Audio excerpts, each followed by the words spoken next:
Aujourd'hui, je vais vous parler des pellicules couleur 400 ISO les plus premium du marché, c'est-à-dire la Kodak Portra 400, la Lomography 400 et la Cinestill 400D.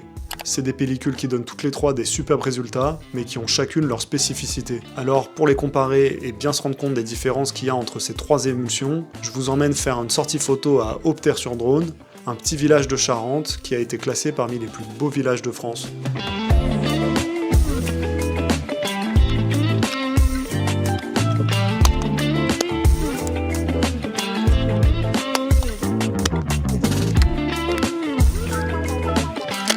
Vraiment violette cette pellicule. Niveau méthode, j'ai shooté à chaque fois la même photo avec chacune des pellicules dans 3 appareils différents et en utilisant la même optique. C'est le moment chiant où je change l'objectif.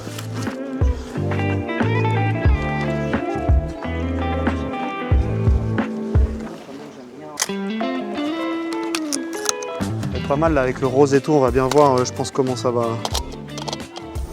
rendre.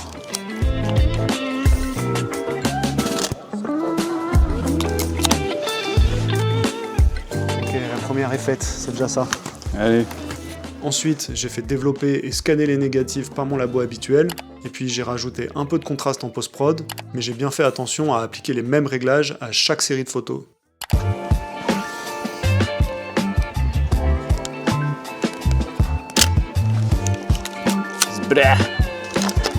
Le village est petit, alors j'ai un peu peur de manquer de sujet si je prends pas absolument tout ce que je vois. Non, le soleil est sorti entre temps.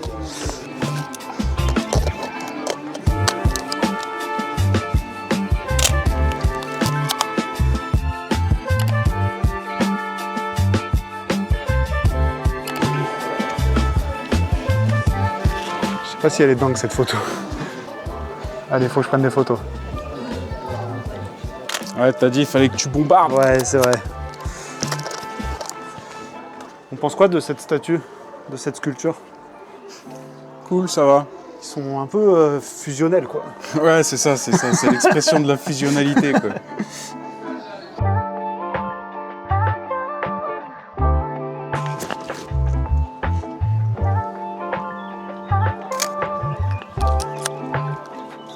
Sur les 3 émulsions, la Portra 400 c'est clairement la plus connue parce que c'est le meilleur négatif couleur 400 ISO que Kodak produit, qui est juste le plus grand fabricant de pellicules au monde. Alors du coup, elle est un peu dispo partout et c'est difficile de passer à côté quand on fait de l'argentique.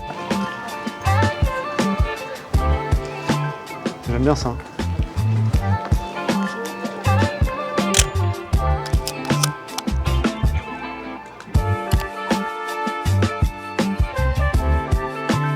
Mais ce qui fait la force de cette pellicule, c'est surtout ses performances en portrait. Elle a clairement été développée pour produire les teintes de peau les plus fidèles possibles, ce qui en fait un film hyper populaire chez les photographes de mariage ou de mode. Du coup, ça fait qu'on a beaucoup été exposé à des images qui ont été faites avec de la Portra, et forcément, dans l'inconscient collectif, ça crée un standard.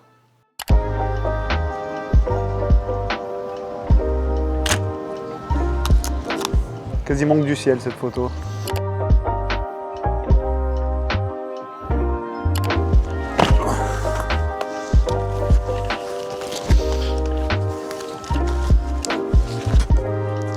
Je vais peut-être enchaîner. Ça enchaîne.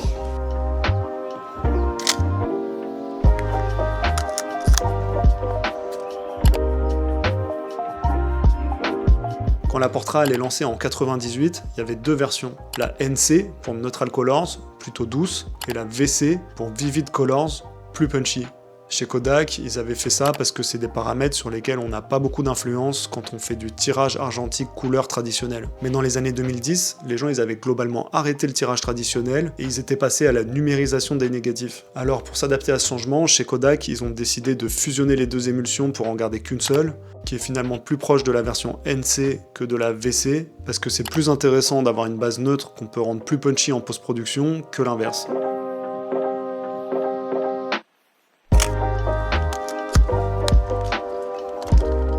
Tout ça, ça fait que la Portra moderne qu'on a aujourd'hui, elle est pensée pour être scannée, et du coup elle nous donne des fichiers hyper flexibles qui sont capables de supporter beaucoup de modifications. Sauf que finalement, le look que la Portra est produit quand on pousse pas trop les retouches, ça a fini par devenir le look par défaut. Et c'est ça qui fait que quand on dit Portra, on pense généralement à des images plutôt douces, avec des couleurs assez riches, mais pas trop contrastées. On a déjà fait beaucoup de jumelage. Ouais. J'ai peur là. Ouais. On va aller à la rivière sinon. Hein. Ouais. On va finir là-bas forcément.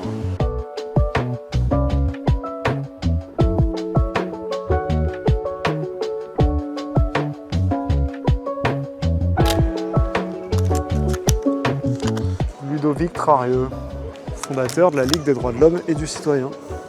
Ah quand même. Damn. J'aime bien le crocodile vert. Il y a plein de couleurs, je me dis on pourra comparer comme ça.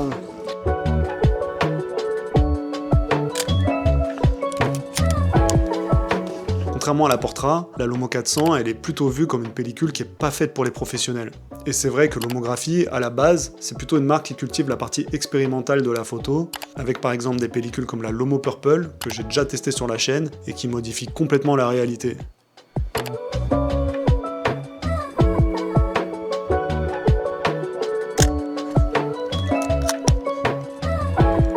Sauf que là, avec la Lomo 400, c'est pas du tout l'idée. C'est une pellicule qui est faite pour avoir une option de bonne qualité, mais pas trop chère. Et c'est vrai qu'elle est un peu moins chère que la Portra ou la Cinestill, mais elle reste plus chère que par exemple les Kodak Ultramax ou Fujifilm 400 que j'ai aussi testé sur la chaîne. Super, je crois que j'ai 3 photos, 3 lumières différentes. Pas idéal pour comparer les trucs, mais... Le problème avec l'homographie, c'est qu'on sait pas vraiment ce qu'ils mettent dans leur rouleau. C'est une marque qui produit pas ses propres films et qui refuse de communiquer sur ses fournisseurs. Donc les gens ont tendance à spéculer sur internet, et d'après ce que j'ai lu, les origines elles auraient même changé selon les époques, donc il y a vraiment un flou sur quelle est vraiment l'émulsion qu'il y a dans les rouleaux de Lomo 400.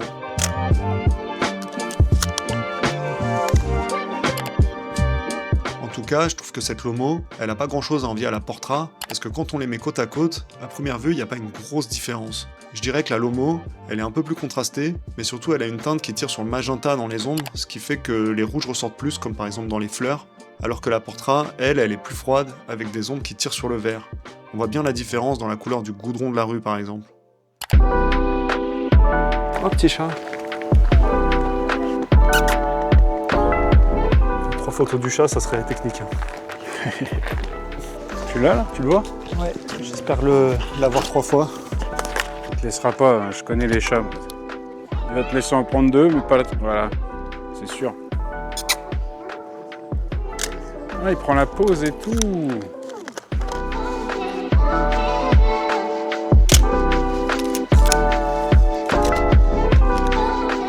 Attention, il va se barrer là. Ah non! Je la prends sans lui.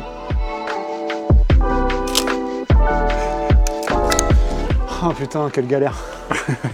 Bon, tant pis. Je t'avais dit, il te laisserait en prendre 2, pas 3. Oh l'enfoiré, regarde ce qu'il fait. Ah ouais, c'est ouf. Wesh. Ah, il a disparu.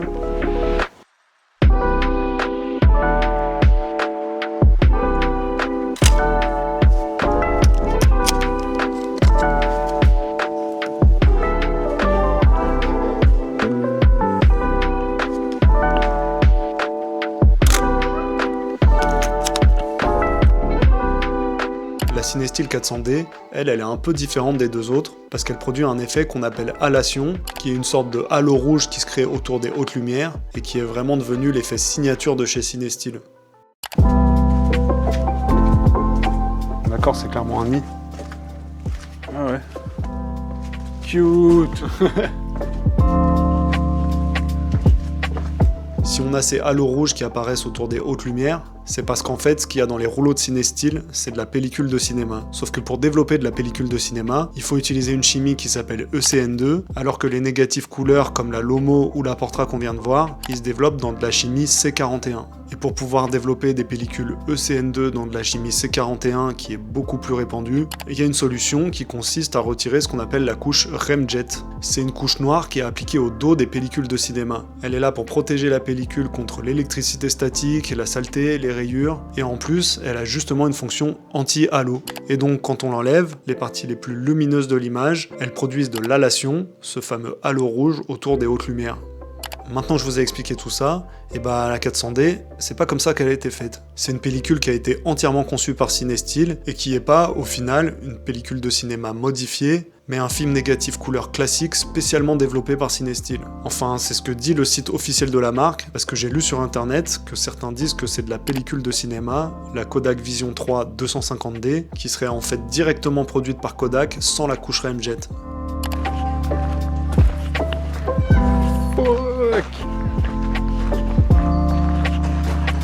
Ah, j'aime bien tous les gilets de sauvetage. Il y a un délire.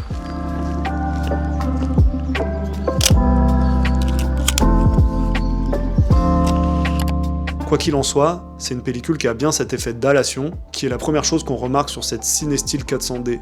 Je trouve que ça lui donne par contre une petite tendance à rougeoyer, même si elle garde quand même une belle palette de couleurs, avec des niveaux de contraste et de saturation à peu près équivalents à ceux de la Portra ou de la Lomo.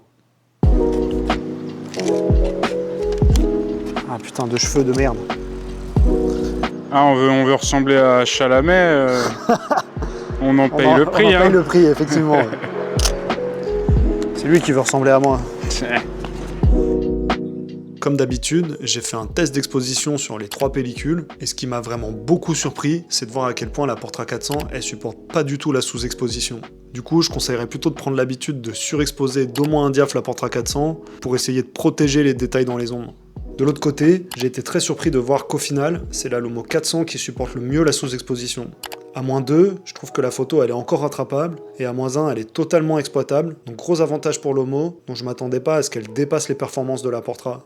Pour la Cinestyle, c'est un peu la même chose que la Lomo, mais elle reste quand même un peu en dessous dans sa capacité à retenir les détails dans les ombres. J'ai d'ailleurs l'impression que de toute façon, les photos elles restent un peu sombres, quelle que soit l'exposition. Côté surexposition, pour moi les 3 pellicules elles sont équivalentes et elles performent super bien. Si on se concentre sur les nuages, on a bien tous les détails même à plus de diaph. Mais bon, c'est pas vraiment une surprise, on s'attend à ce genre de performance pour des pellicules premium en surexposition. Il aurait peut-être fallu pousser encore plus dans les extrêmes pour arriver à la départager là-dessus.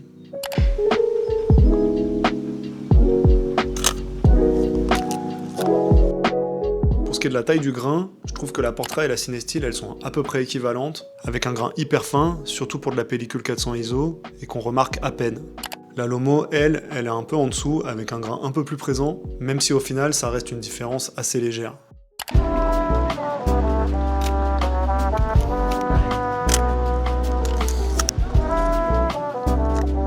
Pour faire le bilan de tout ça, déjà je dirais que les 3 pellicules elles méritent totalement leur appellation premium. C'est des pellicules qui ont globalement des très bonnes performances dans tous les domaines, avec chacune leur petit avantage. Après c'est à vous de voir si vous préférez la précision de la Portra, ou si vous êtes plutôt look cinéma avec la Cinestyle.